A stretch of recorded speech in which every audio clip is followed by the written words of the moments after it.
नमस्कार। नमस्कार। अब हम अगला चैप्टर करने जा रहे हैं हमारा W फॉर वर्क। वर्क। हमारी सारी सीरीज जो अल्फ़ाबेट की है वो किसी ना किसी ऐसी चीज़ के साथ जुड़ी हुई है जो हमारे हर रोज के काम की है। चाहे लोकतंत्र में वोट 5 साल में एक बार पड़ती हो, पर वो 5 साल में जो चुनी हुई सरकार है वो हर रोज हमारे ऊपर काम आती है। कोई ना कोई रूल उनका काम आता है, कहीं ना कहीं हमारी फ्रस्ट्रेशन जाहिर होती है क्योंकि हमारा काम नहीं ठीक से हो पाता।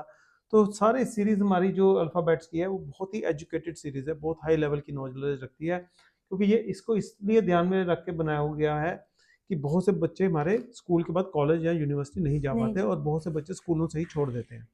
तो ऐसे में जब लोगों को समाज कैसे चलता है, समाज में उनके हक क्या हैं, उनको काम कैसे मिलेगा, जीविका कैसे चलेगी, उनका स्टैंडर्ड ऑफ लिविंग कैसे बढ़ा होगा, इसके बारे में ज्ञान नहीं है। तो लोग सिर्फ बड़े होते जाते हैं, फिर कोई ना कोई काम ढूंढ लेते हैं, अपना कमाने लग जाते हैं, जिनको कमाने का मौका मिलता है जितनी की कमाई होती है उसमें गुजारा करते रहते हैं। तो हमारे समाज में अलग अलग स्तर लिविंग के, स्टैंडर्ड ऑफ लिविंग के सेट हो जाते हैं। कोई कम कमा रहा है वो झुग्गियों में रह रहा है, कोई थोड़ा ज़्यादा कमा रहा है छोटे मकान में रह रहा है, कोई वेड़े में रह रहा है, कोई बड़ी कोठी में रह रहा है, कोई महलों में रह रहा है। तो ये स्तर लेवल जो है वो सेट हो जाते हैं, क्योंकि जब शिक्षा की कमी होती है फिर हम अपने राइट्स के हिसाब से नहीं जीते, फिर हम जीते हैं कि जो मिल गया चलो ठीक है, बाकी हम किस्मत पे छोड़ देते हैं, भगवान पे छोड़ देते हैं। हमें पता ही नहीं कि सिविलाइज सोसाइटी कैसे चलती है, लॉ का क्या रोल है। तो इसी में चलते हुए हमारी, हमने पिछली बार किया था वी फॉर वोट, ठीक है, जैसे हमारी सीरीज थी। अब हमारा नेक्स्ट आ गया W फॉर वर्क। अब वर्क इज वेरी इंपॉर्टेंट। काम करेंगे तो कुछ मिलेगा, चाहे हम पढ़ाई करें वो भी काम करना है, होमवर्क करना होता है, चाहे हम पैसे कमाने के लिए काम करें। अब जो वर्क है, आपको पता है कॉन्स्टिट्यूशन में फंडामेंटल राइट में एक राइट है, कौन सा राइट है रोशनी? Right to life, right to livelihood. Right to livelihood, जीविका का अधिकार। दैट मीन्स हमें जीवन जीने के लिए कमाई करने का अधिकार।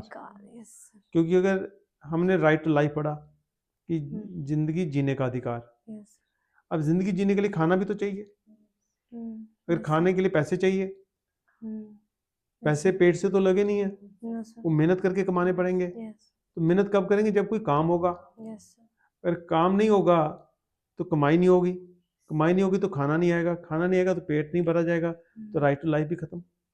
भूखा पेट बंदा जी पाएगा ज्यादा देर? एक टाइम के बाद मर जाएगा। तो राइट टू लाइवलीहुड के बाद राइट टू लाइफ के साथ राइट टू लाइवलीहुड भी जुड़ा हुआ है कि हमें जीविका के लिए कमाने का अधिकार। अब इसके लिए क्या होता है कि सरकार जो है, जैसे हमने बोला कि ई फॉर इलेक्शन में वी फॉर वोट से सरकार चुन के जी फॉर गवर्नमेंट बनती है। गवर्नमेंट ने पूरे कंट्री को ए फॉर एडमिनिस्ट्रेशन करना होता है, पूरे कंट्री को ए फॉर एडमिनिस्ट्रेशन चलानी होती है। जो लोगों को हम चुनते हैं वो एडमिनिस्ट्रेटर बन जाते हैं। उनको जब कंट्री की एडमिनिस्ट्रेशन करनी है तो कंट्री के सारे रिसोर्सेज देखने हैं उन्होंने, चाहे वो प्राइवेट लोगों के पास है, चाहे चाहे सरकारी क्षेत्र में है, चाहे पब्लिक प्रॉपर्टी है, चाहे प्राइवेट प्रॉपर्टी है। प्राइवेट प्रॉपर्टी पे टैक्स लगा देती है गवर्नमेंट, हाउस टैक्स हो गया, इनकम टैक्स हो गया, तो वो प्राइवेट प्रॉपर्टी पे लगाती है। क्योंकि गवर्नमेंट को ये देखना है कि मेरी कंट्री को एडमिनिस्ट्रेट कैसे करना है, ठीक है। तो उस एडमिनिस्ट्रेशन में रिसोर्सेज की एलोकेशन में गवर्नमेंट क्या कराएगी? एम्प्लॉयमेंट क्रिएट, जॉब्स क्रिएट करेगी, चाहे वो किसी फैक्ट्री के माध्यम से करे, चाहे वो सरकारी क्षेत्र में कोई रेलवे फैक्ट्री लगा दे, चाहे कोई वो इलेक्ट्रिकल प्लांट लगा दे, थर्मल प्लांट लगा दे। इधर झुग्गियों के पास एक बायोगैस प्लांट लगा हुआ है जहाँ पे गोबर को डालते हैं गैस बनाने के लिए, ठीक है। तो ऐसी चीजें जब गवर्नमेंट करेगी तो लोगों की जरूरत पड़ेगी, बिना लोगों के प्लांट तो नहीं ना चल पाएंगे।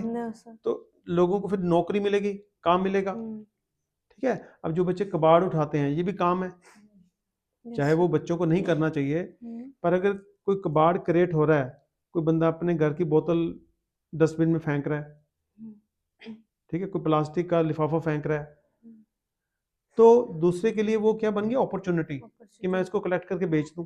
तभी बेच पा रहे हैं ना, तभी कबाड़ का काम चल रहा है, ये तो कैसे चलेगा? ठीक है ना। तो हमें हर जगह पे जब भी कोई गवर्नमेंट स्कीम बनाएगी, कोई सिस्टम बनेगा, उसमें से अपॉर्चुनिटीज क्रिएट होंगी। मान लो कि किसी ने हलवाई की दुकान खोली, अब हलवाई की दुकान में उसने समोसे बनाने, तो मैदा खरीदना पड़ेगा, आलू खरीदने पड़ेंगे, मिर्च खरीदनी पड़ेगी, तो सब्जी वाले का काम भी बढ़ गया, आटा बेचने वाले का काम भी बढ़ गया, ठीक है। फिर हलवाई की दुकान पे समोसे बनाने वाले के वर्कर की जरूरत पड़ गई, तो उसको नौकरी मिलेगी। तो इस तरीके से वर्कर के लिए काम क्रिएट हो रहा है, ठीक है। तो अलग अलग लोगों के लिए काम क्रिएट हो रहा है। या मान लो कि कोठी में जैसे बहुत से बच्चे काम करते हैं या माँ बाप काम करते हैं, अब कोठी में जो रहते हैं लोग वो कोई और काम कर रहे हैं। मान लो कि हस्बैंड अपने फैक्ट्री चला रहा है, वाइफ हस्बैंड की हेल्प कर रही है उसकी फैक्ट्री में कुछ काम कर देखने के लिए, दोनों व्यस्त हो गए, तो उनको लगता है कि उनके घर का काम करेगा। उनको देखते हैं भी कोई ना कोई लोग हैं जो फ्री हैं, ठीक है। वो कहते हैं अगर वो बर्तन मान जाए हमारे, कपड़े धो जाए हमारे, सफाई कर जाए, तो उनके लिए काम क्रिएट हो गया। ये तभी क्रिएट हुआ क्योंकि जो फैक्ट्री के लोग हैं वो जो हस्बैंड वाइफ है उनको कोई और काम मिल गया, उन्होंने वो कर लिया, और जो दूसरे वाला काम था वो दूसरों के लिए छोड़ दिया, तो उनके लिए एम्प्लॉयमेंट क्रिएट होगी। तो राइट टू लाइवलीहुड के लिए, जीविका के लिए पैसे कमाने का साधन क्रिएट हो गया। तो इस तरीके से अलग अलग तरीके से ये हमने जो उदाहरण लिए ये छोटे लेवल के लिए हैं, क्योंकि आप लोग उसको समझ सकते हो, क्योंकि आप में से बहुत से बच्चे और उनके माँ बाप कोठियों में काम करते हैं, कबाड़ उठाते हैं, इसलिए हमने उसकी उदाहरण ली है। अब मान लो कि बड़े लेवल पे लिख लेते हैं, सरकार को टैक्स कलेक्ट करना है, हम जीएसटी ऑफिस में गए थे, तो जीएसटी ऑफिस में बड़े बड़े अफसरों को चाहिए होंगे, है ना, तो उनके लिए एम्प्लॉयमेंट क्रिएट होगी। सरकार पब्लिक सर्वेंट रिक्रूट करती है, उनको तनख्वाह मिलती है, अगर टैक्स कलेक्शन करना है तो बंदे भी तो चाहिए ना, तो उसके लिए एम्प्लॉयमेंट क्रिएट होगी, ठीक है। उनको राइट टू लाइवलीहुड वहां से मिलेगा, किसी को बिजनेस से मिलेगा, किसी को नौकरी से मिलेगा। अब एडवोकेट हैं वो इंडिपेंडेंटली काम करते हैं, कंसल्टेंसी देते हैं क्लाइंट्स को, उनका केस लड़ते हैं, उनसे फीस लेते हैं। अगर समाज में झगड़े नहीं होंगे तो वकील को काम मिलेगा, तो झगड़े होने जरूरी है ना। डॉक्टर को काम कैसे मिलेगा? अगर सारे स्वस्थ हो गए तो फिर बीमार नहीं होगा तो डॉक्टर क्या करेगा? भूखा मर जाएगा। तो इसलिए डॉक्टर भी प्रार्थना करता होगा कि लोग, भगवान कुछ लोगों को बीमार कर दो, वकील प्रार्थना करता होगा कि कुछ लोगों के झगड़े करा दो। रोटी तो कमानी है ना। तो इस तरीके से हर बंदे को काम चाहिए। खुश होगी रोशनी, बड़ी होकर ये वकील बनेगी या डॉक्टर बनेगी, ये भी प्रार्थना करेगी बंदे भगवान भी बीमार कर दे। फिर डॉक्टर का गुजारा कैसे चलेगा? ठीक है। तो इसलिए जो W फॉर वर्क है, अब इसमें देखो डॉक्टर का अलग रोल है, वकील का अलग रोल है, रेडी पे सामान बेचने वाले का अलग रोल है, पेट्रोल पंप पे पेट्रोल डालने वाले का अलग रोल है। तो हमें सफाई करने के लिए शहर की कुछ लोग चाहिए, तो अलग अलग लोगों का अलग अलग रोल है। किसान जो खेती करते हैं, अनाज पैदा करते हैं, कुछ लोग अनाज को खेतों से लेके मंडियों में लेके जाते हैं, ट्रांसपोर्टर का रोल आ गया, ठीक है। तो मंडी में जो ग्रेन को, जो गेहूं है, चावल है, उसको बोरियों में डालते हैं, तोलते हैं, फिर गोडाउन में लेके जाते हैं, वहाँ पे स्टोर करते हैं, वहाँ से फैक्ट्री वाले खरीद के लेके जाते हैं, ये पब्लिक डिस्ट्रीब्यूशन में। तो कितनी जगह पे कितने लोगों की जरूरत है, हर बंदे अपने अपने काम कर रहे हैं, सबको उनको थ्रू पैसे मिल रहे हैं। जो जितना बड़ा काम करेगा उतना ज्यादा पैसा मिलेगा। तो वर्कर की हर तरह की जरूरत है। हॉस्पिटल में नर्स की जरूरत है, हॉस्पिटल में पेशेंट को केयर करने वालों की जरूरत है, कोई बेड की शीट की चादर बदलने की जरूरत है, कमरा साफ करने वाले की जरूरत है। तो कितने लोगों को, अलग अलग लोगों की जरूरत है। अब हम कह रहे हैं कि ये बड़ा है, ये छोटा है, ये बड़ा काम करता है, ये छोटा काम करता है, ऐसा कुछ नहीं हम कह सकते। क्योंकि मान लो कि एक कार है, कार बहुत बड़ी है, अपने आप में 1 करोड़ रुपए की कार है, उसका टायर जो है वो 10,000 का होगा, 15,000 का, 20,000 का होगा, 25,000 का होगा। अब कार अपने आप को समझे कि मैं तो बड़ी हूँ, अब अगर एक टायर उतार दो तो कार किसी काम की है नहीं सर। तो कार का वो छोटा टायर भी बहुत बड़ा रोल है, तो अगर वो होगा ही नहीं तो कार ही नहीं चलेगी, तो उसका रोल बड़ा है।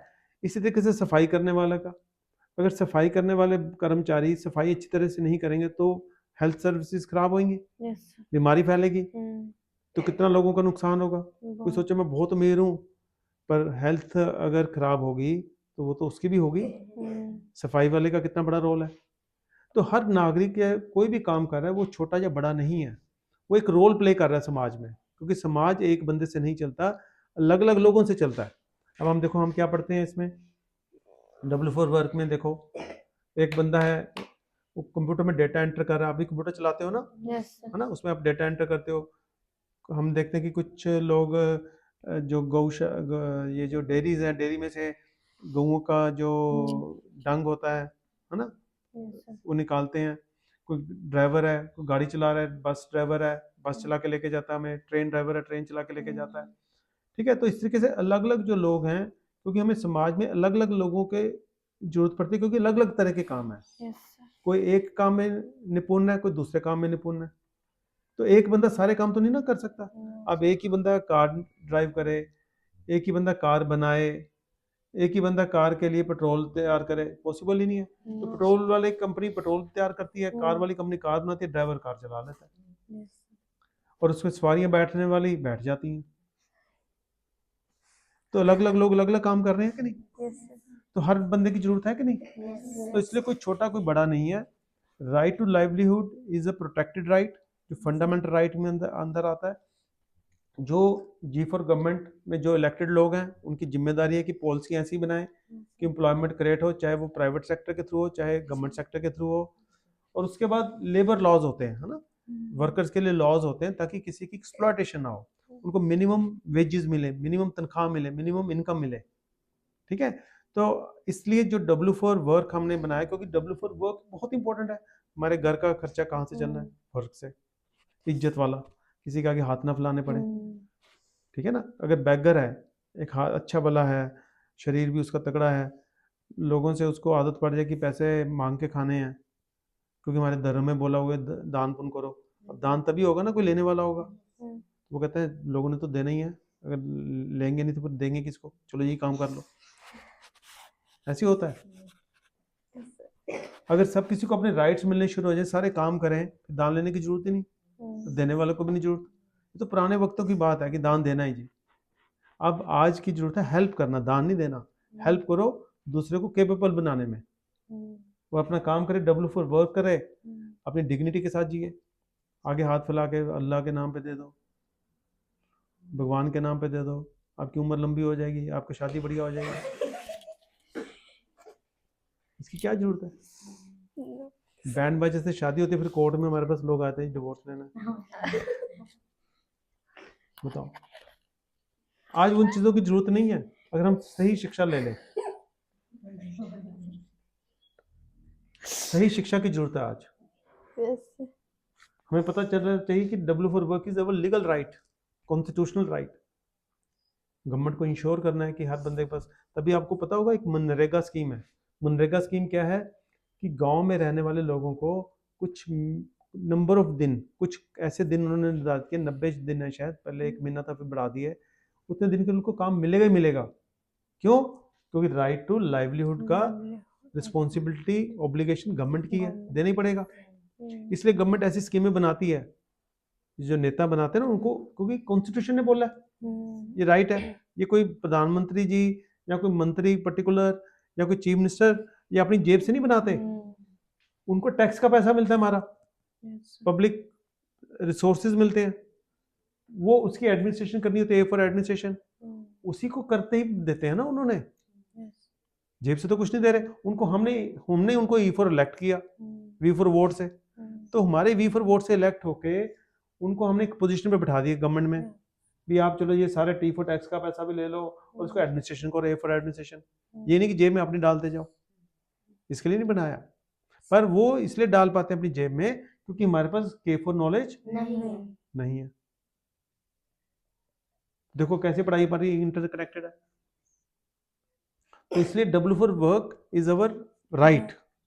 उसके लिए जिनको हमने चुना है उन्होंने पॉलिसियां बनानी है ताकि हमारे लिए इज्जत वाली एम्प्लॉयमेंट क्रिएट हो, हमें किसी के आगे बैगिंग ना करनी पड़े और भिखारी ना बनना पड़े।